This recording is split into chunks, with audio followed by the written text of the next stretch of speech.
maa ngi leen di gërëm bu baax ñi nga xamante ni yépp jamono bi ci biir réew mi ak si bitim réew ñoo ngi ñuy teewlu ci fi gën a sori ci biir Sénégal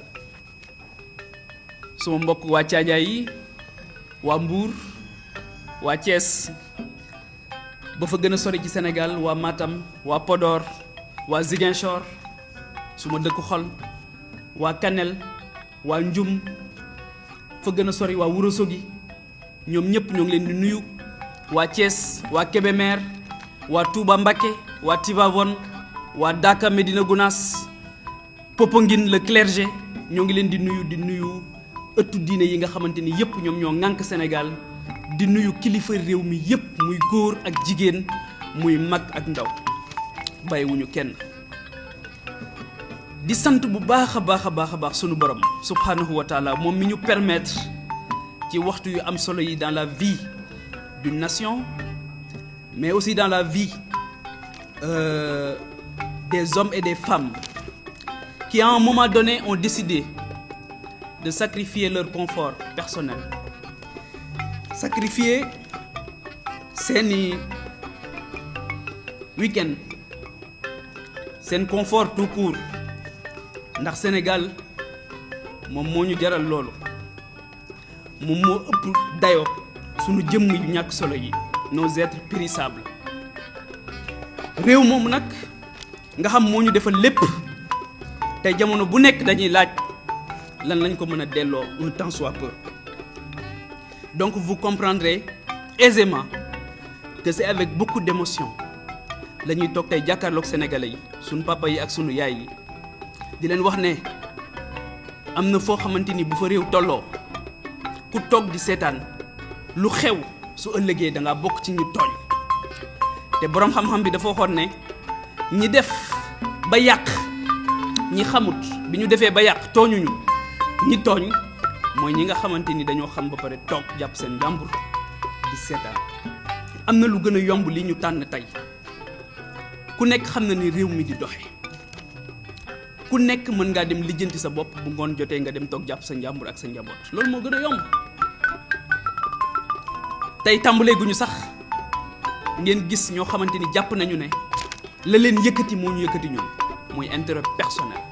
fekk na ñun romb nañ loolu fa ñu yare may gërëm bu baax suma papa ak suma yaay bi nga xam ñoo ni gunge ñu di fàttaliku bu baax suma maam bi nga xamante ni moo ma yar bu doon suñu njëriñu bopp rek kon du ñu toog fi tey di wax ak yéen ndax lii lu métti la incarner un leadership wala tenter d'incarner un leadership c'est extrêmement crevant c'est fatigant c'est à la limite épuisant mais Sénégal moom moo ëpp loolu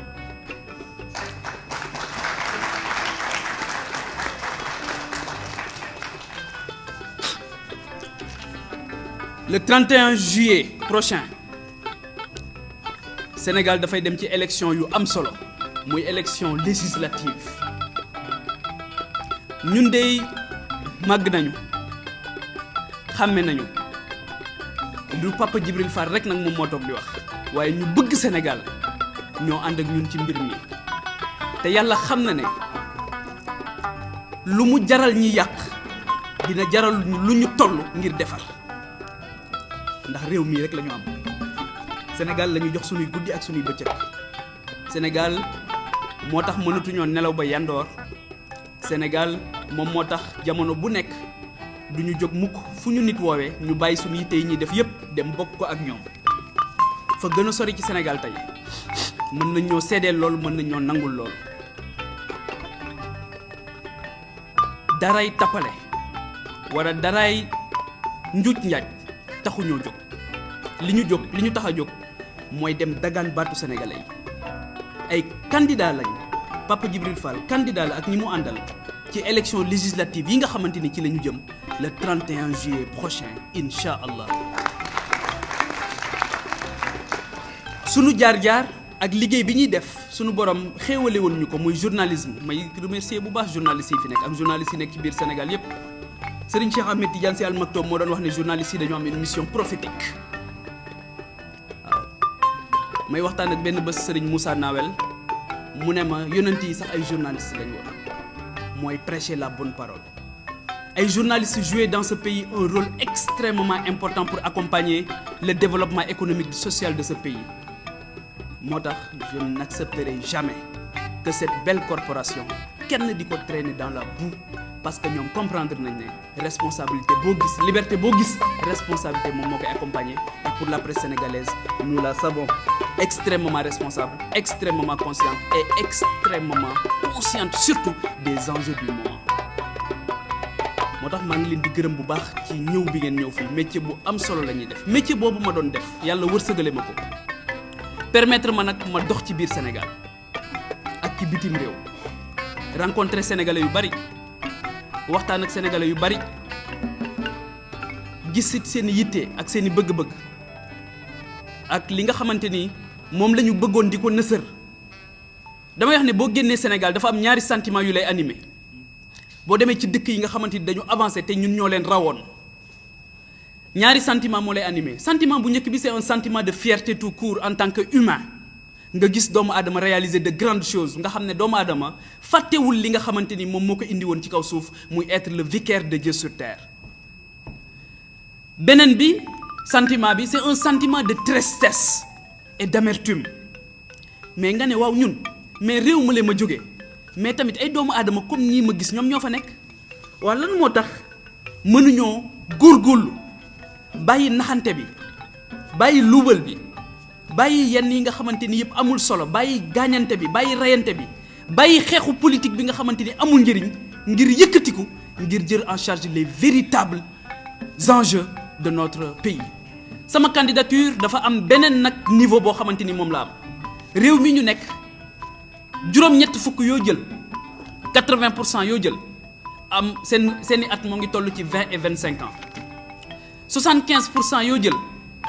seeni at moo ngi toll ci fanweeri at ak juróom la moyenne d'âge aujourd'hui à l'Assemblée nationale tourne autour de 56 ans waaw ndaw ñi ngir yàlla nañ ñu bàyyi sunu baat jóg ci biir campagne électorale bi ñu wax li ñu bëgg ngir yàlla nañ ñu bàyyi Assemblée nationale qui est par excellence le lieu de la démocratie de la représentation nationale mais si la frange la plus importante de notre société teewul ci Assemblée nationale mais est-ce que cette institution extrêmement importante est-ce que soriwul sa vocation originelle qui est tout simplement d'abriter de regrouper de polariser toutes ces intelligences mais toutes ces franges toutes ces forces vives de notre nation pour que kenn ku ci nekk mën di yëkkati mbébétam ci fu am solo foofu kon loolu les jeunes c'est tout simplement demander justice loolu rek la ñuy laaj justice mooy que ne kat dinañ am kaddu te incha allah li ma gis ak li ñu jot a gis xam nañu ne mbir mi dinañ ci jot ci ni mu gën a rafete exercer ko na mu gën a rafete incha allah. am na nag lu xew ci sunu réew li xew ci sunu réew mooy dafa am benn loi boo xamante ni dañu ko indi changer sunu nañu daan voter muy parrainage waxuma ne mën nañoo bokk déedéet. xam nañ ne jongante boo gis dañuy def ay critères waaye réew dañ koy waxtaane te loi bi ñu koy def waxtaane wuñ ko procédure d'urgence lañ ko def daal di koy salfaañe li nga xamante ni moom mooy principe yi gën a élémentaire mooy que sénégalais bu nekk war nga mën a jóg dagaan sa baatu askan ci sa teeyu bakkan parrainage boobu nag wut ko lu jafe la loolu moo tax yéen sénégalais yi ak sénégalaises yi suma yaay yi suma papa yi suma rakk yi suma mag yi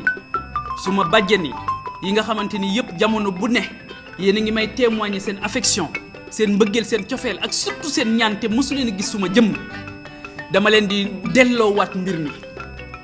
ne leen bëgg ngeen ko waaye man bëgg naa ko waaye ngir ngeen wan ne ma bëgg ngeen ma yóbbu foofu ngir baykat yi ma mën leen a waxal seen soxla sàmmkat yi ma mën leen a waxal seen soxla nappkat yi ma mën leen a waxal seen soxla ndaw yi nga xamante ni jamono bu ne ñoo ngi jël gaal yi di dee ci géej gi seen dëj yooyu ñi nga xam ñoo dee ci géej gi seen dëj yooyu ñun dëj yooyu dinañu def incha allah yëkkati suñu kàddu fàttali conscience ñi nga xamante ni ñoom ñoo yor réew mi ne leen loolu warul woon a mën a ne te mënatul nekk dootuñu ko nangu ndaw yi Sénégal ëppale nañu leen ni ñu amee solo ak réew mi ni mu amee solo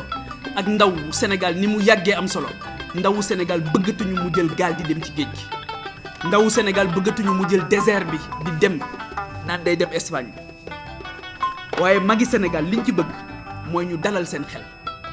ne leen mën ngeen a dem noppalu tool bi du booy moo tax ñun waxuñu benn yoon alternative générationnelle ñun alternance waxuñu sax alternance générationnelle waxuñu sax alternative générationnelle ñun solidarité la ñu wax entre les générations. Moi je suis très bien placé pour le dire parce que suma maam moo ma yar saa bu ma ko daan tàggu di ñibbi si fii ci Dakar daf may wax ne ma yaa ngi may tàggu rek wéetaay di ma gane gëwuma conflit de génération li ma gëm mooy il faut faire tomber les murs pour construire des ponts entre ces générations, entre ces intelligences. On a suffisamment construit de murs entre nous. Il faut maintenant construire des ponts et il n'y a aucune entité dans cette nation amul politicien professionnel amul koo xam ci boppam la nekk amul selfish amul individualiste amul koo xam boppam rek moo ko yitteel koo xamante ni mën na tere jëmm yi nga xamante ni defar Sénégal moom moo leen yëkkati ñu egg ci barab yooyu nga xamante ni fa la ñuy defaree Sénégal te jàpp nañ ne assemblée nationale nag wax dëgg yàlla barab bu mucc ayib la pour waxtu barab bu mucc ayib la pour defar réew bi Serigne Fallou Mbacké daf daan wax ne li yées ci kilifa mooy sa njaboot saa bu ñu amee soxla rek sa seen xel jël la waaw waa Sénégal maa ngi leen di laaj kan moo fi am soxla xelam dem ci assemblée nationale ne bu ci àddoo mu faju kan mooy am soxla ci Sénégal fii may wax ak yéen gaz de moo ngi ñàkk ci réew mi fii may wax ak yéen démb de dund nañ ci loo réew mi loo xamante ni fàttaliku ma fu ñu ko fi dundee mooy journée sans sage-femme sans blouse blanche waaw ndax dégg ngeen ci assemblée nationale ndax dégg ngeen ci commission bi yor la santé au niveau de l'assemblée nationale Serigne Fallou nag moom moo wax loolu nee na kilifa bu ne war ngaa ëppale sa bopp sa njaboot saa bu ñu amee soxla rek seen xel jël la kon nag kilifa war naa assumer responsabilité bi mu am kenn waxul ne soxla yëpp dañ koy faj waaye ngal la waslu ci ak kon parrainage bi sénégalais yi ñëw ngeen ak doole bi ñu yëngoo rek ñëw ngeen waaye gën leen a ñëw nag ndawi Sénégal nañu wane ne capable nañ magi Sénégal bëgg nañ ngeen jox ñu quitus jox ñu caution seen caution morale gunge ñu ba nga xamante ni dinañ egg ci barab boobu na mu gën a selle taxawal leen taxawaay bu mucc ayib taxawal leen taxawaay boo xamante ni Sénégal dina ci jóge daal di wuti nag yoon woo xamante ni yoon wu am solo lay nekk. leneen li nga xamante ni dinañ ko wax mu nekk loo xamante ni lu am solo la